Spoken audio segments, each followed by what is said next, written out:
अचानक उसने एक बिल्ली को देखा। फिर गुड़िया डर के मारे बिल्ली को देखकर भागने लगी। भागते भागते गुड़िया सोच रही थी कि बिल्ली मुझे खा न जाए। सास ने घर में एक कुत्ता पाल कर रखा था। उसने जैसे ही बिल्ली को देखा भूखने लगा। सासू माँ कुत्ता की आवाज सुनकर घर में आने लगा। पता नहीं घर में क्या हो गया है, कुत्ता भूख रहा है। सासू माँ बहुत घबराई हुई थी।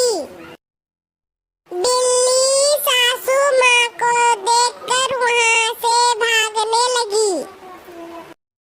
फिर सासू माँ ने बिल्ली को मारकर भगाने लगा। पता नहीं कहाँ से बिल्ली घर में आती है। बिल्ली को भगाकर सासू माँ घर लौट रही थी। लगता है खुद घर की देखभाल करना होगा।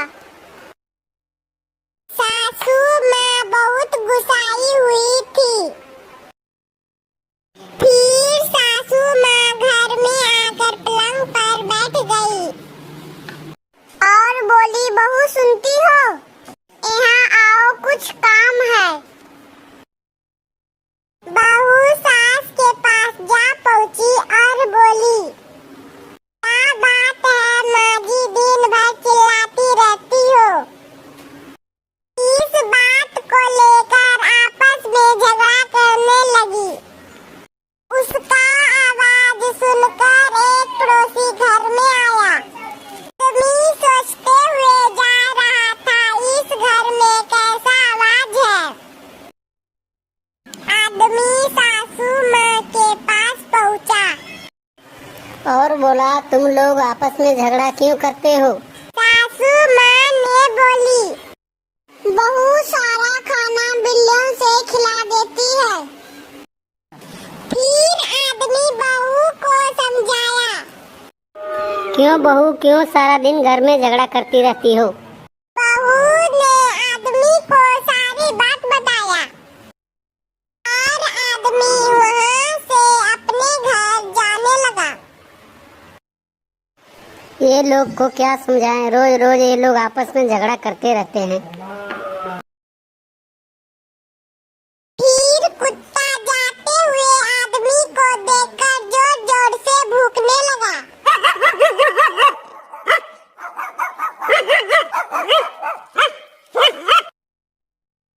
सास और बहू आपस में अच्छा से बात करने लगे।